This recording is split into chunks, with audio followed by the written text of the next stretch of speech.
The old Look schoolhouse had closely been at this empty for sentence, so my dear. long that Wow, even the that's county amazing, records Grandma. I seemed never tired noticed of that remembering. before. See? Clara You're a Whitmore was natural. 20 Thank years you. old when she lost the last place she could call home. There had been no shouting, no slammed doors, no dramatic goodbye. Just a packed duffel The bag road waiting on a front stretches out porch and a quiet forever, understanding that and she I was no longer finally feel welcome. like I'm By heading sunset, somewhere she was new. sitting alone in a bus station with a notebook, a few wrinkled bills, and nowhere to go. 3 days later, she spent her last dollar on a forgotten one-room schoolhouse, standing alone beyond miles of gravel roads and harvested fields in rural Iowa. The building leaned slightly to one side. Several windows were cracked. Paint peeled from the clapboard walls in long strips that fluttered in the wind like old paper. Most people would have called it a mistake. Clara called it hers. The county clerk looked at her twice before handing over the paperwork. Nobody had wanted the property for years. The roof needed repairs. The well had gone dry decades earlier. The place had no electricity and no guarantee of surviving another harsh winter. But Clara signed the papers anyway. She carried the key in her coat pocket all afternoon and arrived just before dusk. The schoolhouse stood at the edge of a field, turning gold beneath the fading light. A rusted bell tower rose above the roofline. Tall grass pressed against the porch steps. The front door opened with a groan that echoed through the empty classroom. Dust drifted through narrow beams of sunlight. Small wooden desks still sat in uneven rows. A faded blackboard covered most of the front wall. Everything felt abandoned, yet strangely untouched, as though the building had been waiting for someone to return.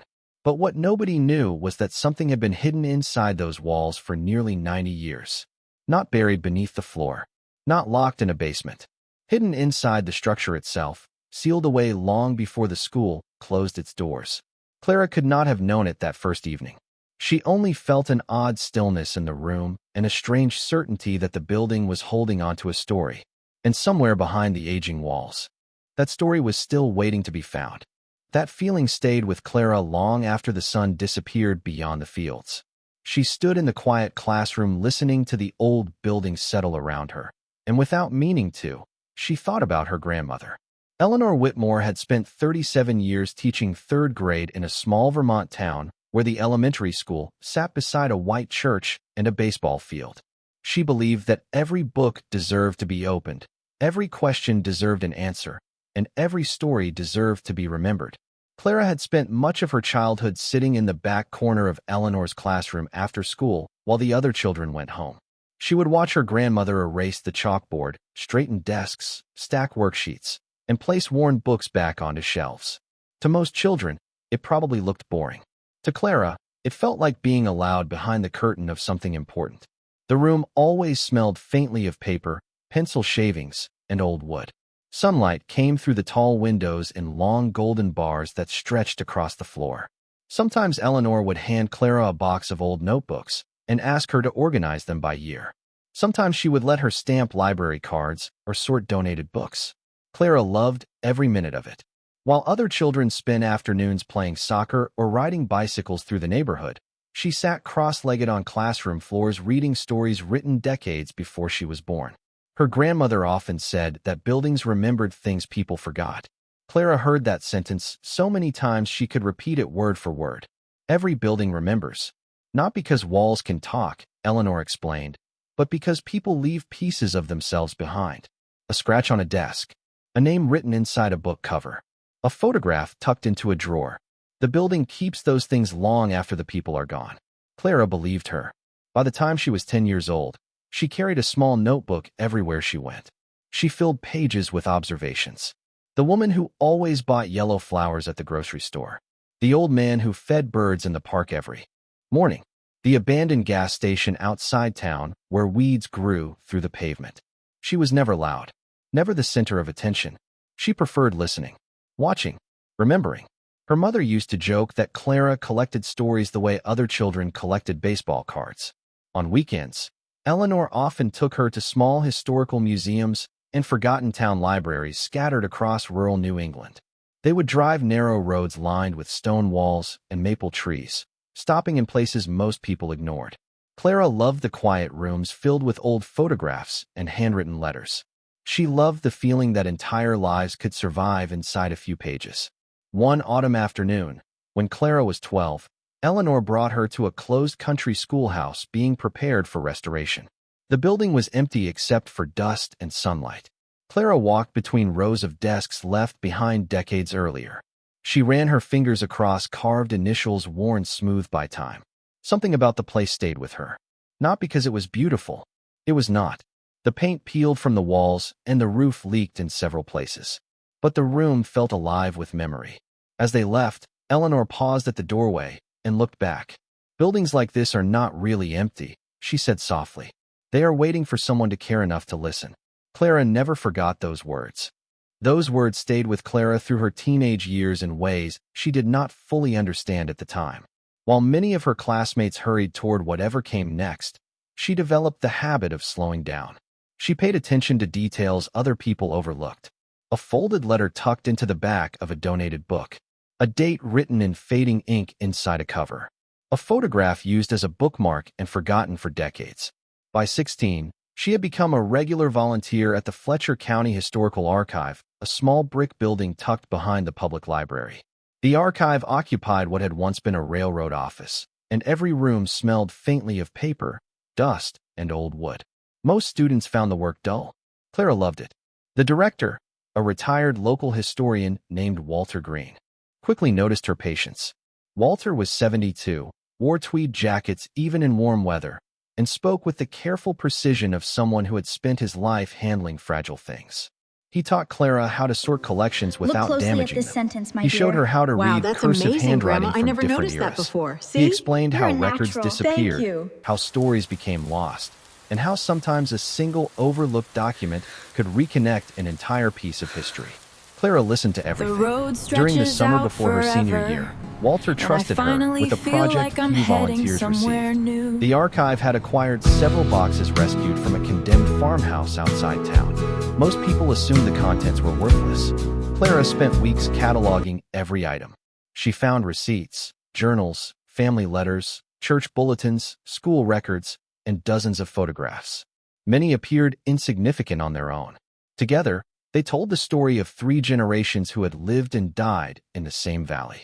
When she presented her findings, Walter smiled and said she possessed a rare gift, not for discovering things, for understanding why they mattered. That distinction stayed with her. After graduation, college felt financially impossible. Instead, Clara accepted a part-time position at a used bookstore 30 miles away. The owner, Margaret Bell, specialized in rare regional history books and estate collections.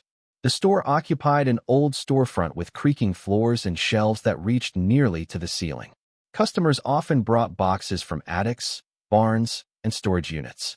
Most contained little value. Some contained remarkable surprises.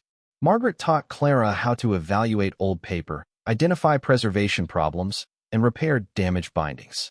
Clara learned how moisture warped pages. She learned how insects left distinctive patterns behind. She learned how hidden compartments sometimes appeared in desks, trunks, and cabinets built generations earlier.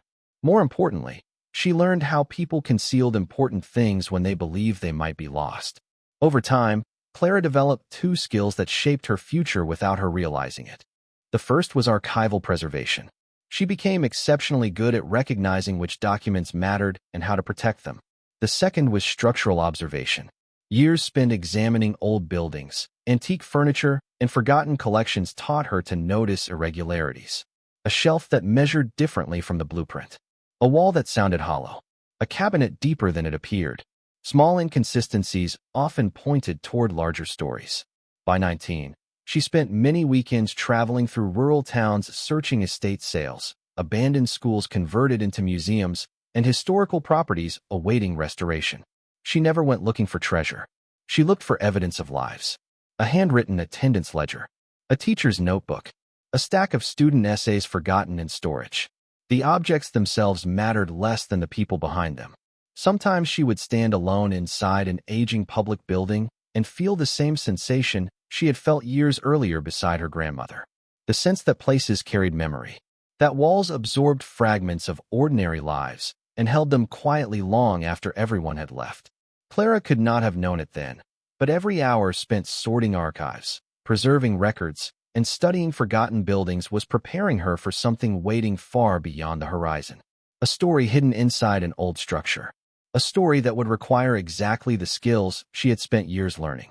And somewhere, many miles away, an empty building continued waiting in silence. The idea that places could preserve memory gave Clara comfort for a long time because it suggested that nothing important was ever completely lost. Unfortunately, people were different. People left. People changed. People moved on. During her 19th year, the steady rhythms of her life began slipping away one by one. The first change came when Walter Green announced his retirement from the archive. Age had finally caught up with him. His hands trembled more than they once had, and climbing the narrow stairs between storage rooms had become difficult. On his final afternoon, Clara helped him pack framed photographs, notebooks, and decades of research into cardboard boxes. Rain tapped softly against the windows while they worked. When the last shelf had been emptied, Walter stood in the center of the room and looked around quietly. He seemed smaller somehow, as if part of him already belonged to the past he had spent his life preserving. Before leaving, he handed Clara a worn fountain pen he had carried for years. He told her that history survived because somebody cared enough to keep listening. Then he walked out the front door and disappeared into retirement. Clara continued visiting the archive, but it felt different afterward. The rooms were the same. The collections remained. Yet something essential was missing. The place no longer felt like home. Several months later, another change arrived. Margaret Bell announced she was selling the bookstore. Rising costs and declining sales had finally become too much. A regional chain planned to purchase the building and convert it into office space. The news spread quietly among customers who had spent years wandering the aisles. Some reacted with disappointment. Others simply nodded, as though they had expected it. Clara spent her final weeks helping pack inventory and sort collections. Every day, another shelf became empty. Every day, another corner of the store disappeared. On the last evening, she stood alone beneath the dim lights looking at rows of bare wooden shelves. The silence felt unfamiliar. Margaret hugged her before locking the front door. She thanked Clara for caring about old things in a world increasingly focused on new ones. Then she handed over her final paycheck and drove away. Clara watched the taillights disappear down the street. By then, most of the foundations of her life had begun shifting. Her mother had passed away several years earlier after a long illness. The loss had never completely left her. Her grandmother remained the one constant presence she could rely upon. Eleanor still lived in the small white house where Clara had spent so many afternoons after school. They spoke nearly every day, sometimes about books, sometimes about local history, sometimes about nothing important at all. Clara often drove over on weekends to help with groceries or yard work. Then winter arrived earlier than expected. In January, Eleanor suffered a stroke. It happened quietly during the night. Clara received the call before sunrise and drove through falling snow to reach the hospital. She arrived in time to sit beside the bed and hold her grandmother's hand. Eleanor never fully regained consciousness. Look closely at this 3 sentence, days my later, dear. she was Wow, gone. that's amazing, The funeral Grandma. I took never place noticed that beneath a before. gray sky. See? You're a Teachers, natural. Thank former you. students, librarians, neighbors, and old friends filled the church. Many spoke about the lives Eleanor had touched. Clara listened from the front road pew, stretches feeling out as though the forever, strongest anchor in her and I world finally had suddenly feel vanished. like I'm heading somewhere Afterward, new. she inherited a few boxes of books, several family photographs, and the notebooks Eleanor had kept throughout her teaching career. None of it felt large enough to contain a lifetime. The house was eventually sold. Watching strangers carry furniture through the front door felt strangely unreal. One chapter of her life closed forever that spring. Without steady work, Clara could no longer afford her apartment. She moved into the home of a distant relative outside Des Moines. The arrangement was supposed to be temporary. At first, everyone remained polite. She helped around the house, searched for jobs, and contributed what she could. But months passed. Opportunities remained scarce. Conversations grew shorter. Silences grew longer. No one said anything directly. The discomfort revealed itself through small things. A sigh after dinner. A glance across the room. Questions about future plans that carried no easy answers. Clara understood what was happening long before anyone spoke about it. She had become an extra person occupying space in a household already struggling to find its balance. The final conversation happened on an ordinary evening. No argument followed. No raised voices. Her relative simply explained that the arrangement could not continue. There were financial pressures. Personal obligations. Limited room. Clara listened quietly and nodded. She understood. Understanding did not make it hurt less. A week later, she packed her belongings into a duffel bag and several storage boxes. Most of what she owned fit easily into the trunk of her aging sedan. The rest she donated. On her last night there, she sat awake beside a small lamp reading through one of Eleanor's old notebooks. Between lesson plans and classroom notes, she found a sentence written years earlier in the margin of a page. Sometimes the road appears only after everything familiar disappears. Clara stared at those words for a long time. Outside, rain tapped softly against the window. Inside, every plan she had relied upon had unraveled. The people who had guided her forward were gone.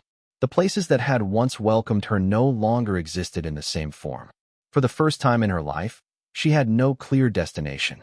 Yet somewhere beneath the uncertainty, a faint spark remained. Small enough to miss, strong enough not to disappear. The next morning, Clara folded Eleanor's notebook and placed it carefully inside her duffel bag.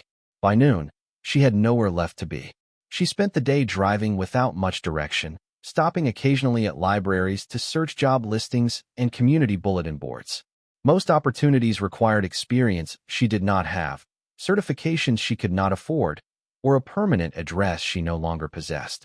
As evening approached, she found herself sitting in a public library outside Cedar Rapids, using one of the computer terminals near the back wall. Rain tapped softly against the windows while she searched through county websites, municipal notices, and public records. Old habits guided her fingers more than any plan. She had spent years looking through forgotten collections and overlooked archives. Now she was simply looking for some indication of what came next. An hour passed, then another. Near closing time, she opened a page containing surplus property notices from several rural counties. Most listings were exactly what she expected. Empty lots, collapsed sheds, abandoned farm equipment, properties burdened with taxes or legal complications.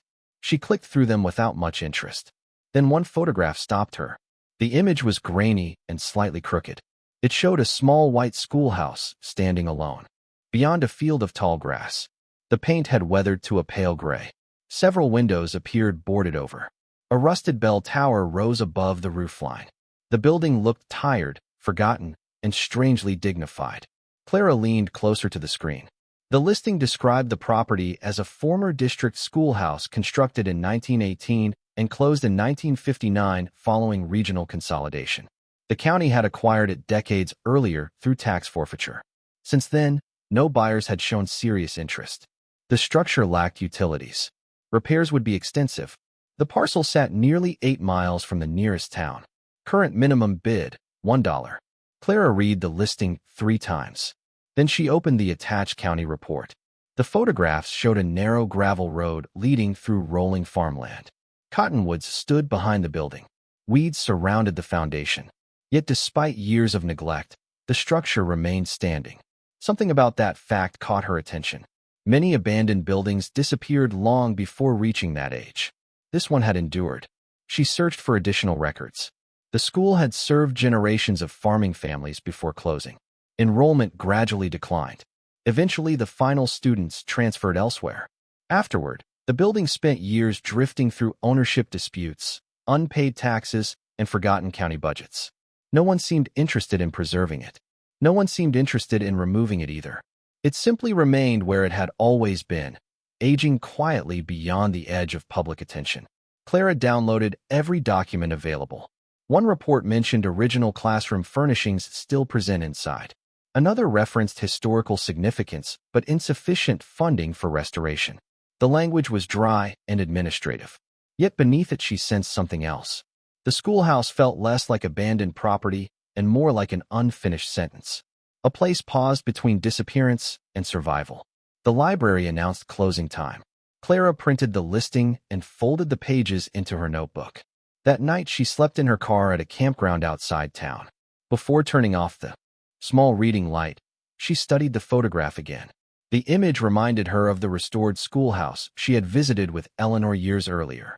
Not because the buildings looked alike, because they carried the same feeling. Quiet, patient, waiting. Over the next several days, Clara tried to convince herself it was impractical. She had almost no savings. The building required work. Look She did closely not at know this where the sentence, road my would dear. lead. Wow, Yet she that's kept amazing, returning Grandma. to the I never listing. noticed that During before. breakfast, See? You're during a library natural. visits, Thank you. before sleep, the schoolhouse remained fixed in her thoughts. Finally, on a gray afternoon beneath low clouds, she drove to the county office listed on the notice. The clerk behind the counter seemed surprised anyone had come. She searched through several folders before locating the paperwork. The property had sat unsold for years. Most people preferred easier investments. Clara looked down at the documents spread across the desk. For a moment, she heard Eleanor's voice in memory. Buildings like this are not really empty. They are waiting for someone to care enough to listen. Clara signed her name. Then she placed a single dollar on the counter and decided the schoolhouse would belong to her. The receipt from the county office remained folded inside Clara's notebook for 2 days before she finally allowed herself to believe it was real. During that time, she sorted through everything she owned. The process took less time than she expected.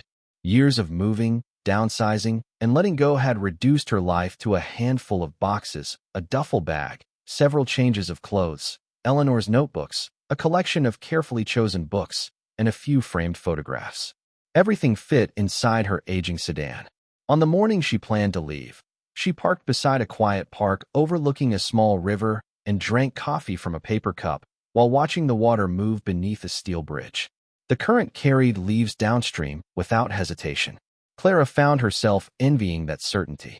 For months, she had felt suspended between places, neither arriving nor leaving. Now, for the first time, a direction existed. She spent another hour organizing the trunk. The boxes, containing Eleanor's teaching materials, went in first. The photographs followed. Last came the notebook holding the property documents. When everything was packed, she stood beside the car and looked around. There was nothing she needed to say goodbye to. No apartment waiting behind her. No job expecting her return. No familiar doorway that still belonged to her. The absence felt sad, but also strangely freeing. By mid-morning, she was driving west beneath a pale spring sky. The highways gradually narrowed into two-lane roads. Traffic thinned. Small towns appeared every 20 or 30 miles, each with its own water tower, grain elevator, and row of storefronts facing a main street that seemed quieter than it once had been. Clara stopped occasionally for fuel or food. In one town, she bought a sandwich from a diner where old photographs covered the walls. In another, she walked through a courthouse square shaded by enormous oak trees. Everywhere she went, she noticed traces of earlier generations. Faded advertisements painted on brick walls. Closed theaters. Empty storefronts waiting for tenants who might never come. She found comfort in those places. They reminded her that survival sometimes meant enduring long periods of silence. As afternoon turned toward evening, the landscape opened into wide stretches of farmland. Fields rolled toward the horizon beneath broad skies filled with drifting clouds. Red barns stood among clusters of cottonwoods. Gravel roads branched away from the highway and disappeared into the distance. The farther she traveled, the more the world seemed to slow. Clara drove with the windows partially open, letting cool air move through the car. She thought about Eleanor. She thought about Walter. She thought about every unexpected turn that had brought her here. None of them could have predicted this destination. Yet each step seemed connected now, as though invisible threads had been guiding her forward all along. Shortly before sunset, she reached the county road marked on the property map. The pavement ended. Gravel crackled beneath the tires. The road wound between fields and shallow creeks bordered by tall grass. For several miles she passed no houses at all. Then she rounded a gentle bend. In the distance, beyond a field glowing gold beneath the evening light, she saw it. The schoolhouse stood alone against the horizon. The bell tower rose above the roofline exactly as it had in the photograph. Weathered walls reflected the fading sunlight. Cottonwood trees swayed behind the building. Clara pulled the car to the side of the road and switched off the engine. The sudden silence settled around her. For a long moment, she simply sat there looking through the windshield. After all the uncertainty, all the losses, and all the roads behind her, she had finally arrived. The schoolhouse waited less than a quarter-mile away. Clara remained beside the road until the last light of day settled across the fields. The schoolhouse seemed almost unreal from a distance, as though it belonged more to memory than to the present. Eventually, she stepped out of the car and walked toward it. The grass brushed against her jeans as she crossed the field. Crickets had already begun their evening song. A cool breeze moved through the cottonwoods behind the building, carrying the dry scent of earth and leaves. Up close, the years became easier to see. Paint curled away from the siding in thin strips. The front steps leaned slightly to one side. Rust stained the metal supports beneath the bell tower. Yet the building still possessed a kind of quiet dignity. It looked worn, not defeated. Like an old teacher waiting patiently after the final bell. Clara climbed the porch and stood before the front door. The brass lock was newer than everything around it, installed by the county years earlier. She removed the key from her pocket and turned it slowly. The mechanism clicked. For a moment, she simply rested her hand against the weathered wood. Then she pushed the door open. A long creak echoed through the interior. Dust drifted through the air in the fading sunlight. The smell reached her first. Old paper, dry wood, chalk, time. The room beyond was larger than she expected. Rows of student desks still occupied much of the floor. Some stood upright. Others leaned at odd angles. Their surfaces were covered with decades of dust. A cast iron stove sat near the center of the room, surrounded by a circular stain where countless feet had once gathered during winter mornings. Along one wall stood a row of wooden coat hooks. A few still held fragments of forgotten fabric.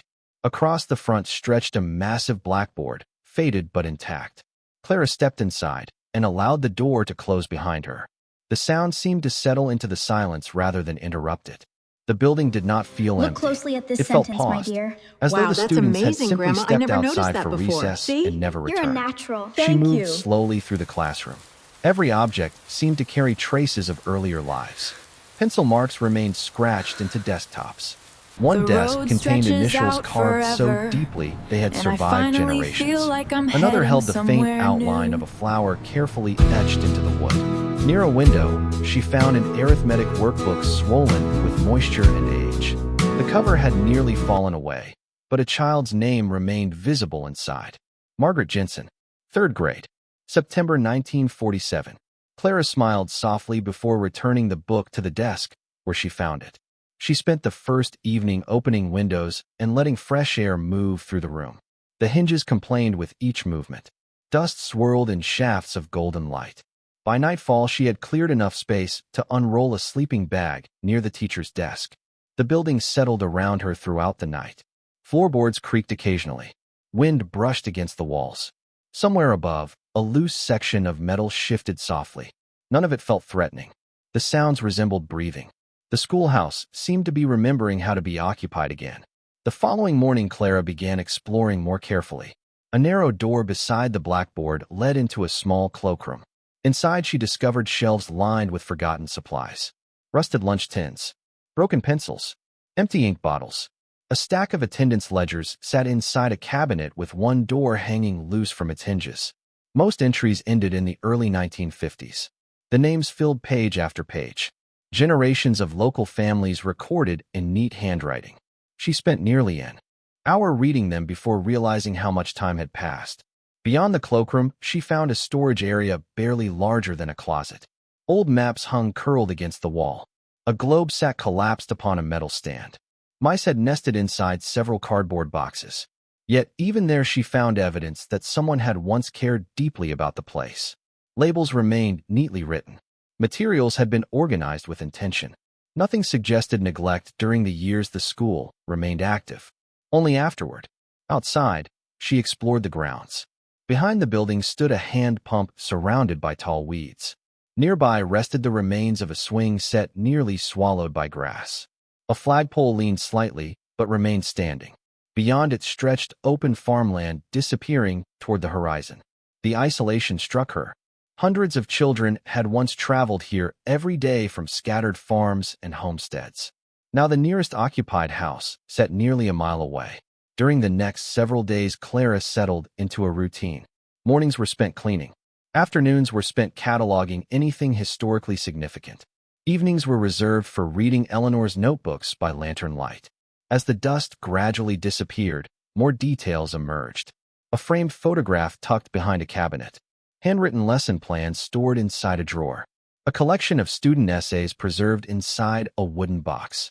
Each discovery deepened her sense that the building contained a story larger than its appearance suggested. Then small irregularities began attracting her attention. The first seemed insignificant. While sweeping near the front wall, she noticed that the blackboard extended farther than the room dimensions indicated on the county floor plan.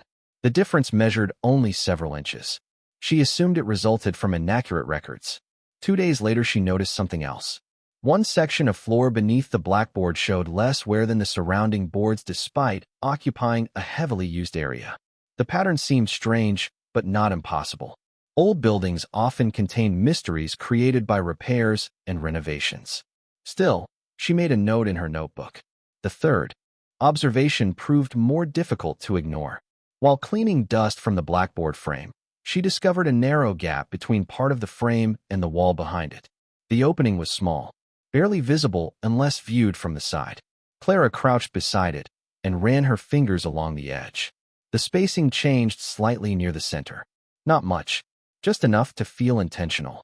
She stood and studied the wall for a long time. Nothing else appeared unusual. The blackboard looked original. The surrounding woodwork matched the rest of the room. Yet something about the proportions felt wrong. That evening, as sunlight faded through the western windows, Clara tapped gently against the wall beside the frame. Most sections produced the solid sound she expected. One section did not. A faint hollow echo answered from somewhere beyond the wood. Clara froze. The sound lasted only a second. Then the silence returned. She tapped again. The same hollow note emerged from deep inside the wall. Clara remained crouched beside the blackboard long after the sound faded. She tapped the wall again, this time moving a few inches at a time. Most sections answered with the dense, solid response of old timber. Then the hollow note returned. It was not large, not dramatic, just different enough to demand attention. The next morning, she retrieved the original floor plans she had printed from the county records. She spread them across the teacher's desk and compared measurements to the room around her.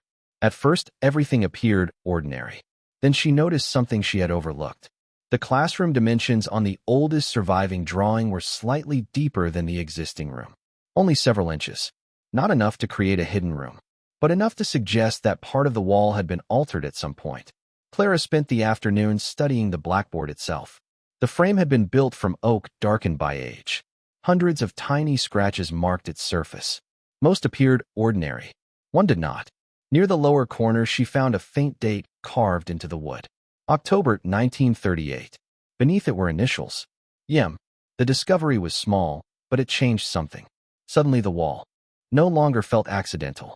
Someone had been here. Someone had left a mark. That evening, Clara searched the attendance ledgers and school records she had already cataloged. Several teachers appeared throughout the decades, but only one matched the initials. Eleanor Mercer. She had taught at the school from 1932 until 1941. The records described her as principal teacher, responsible for every grade level.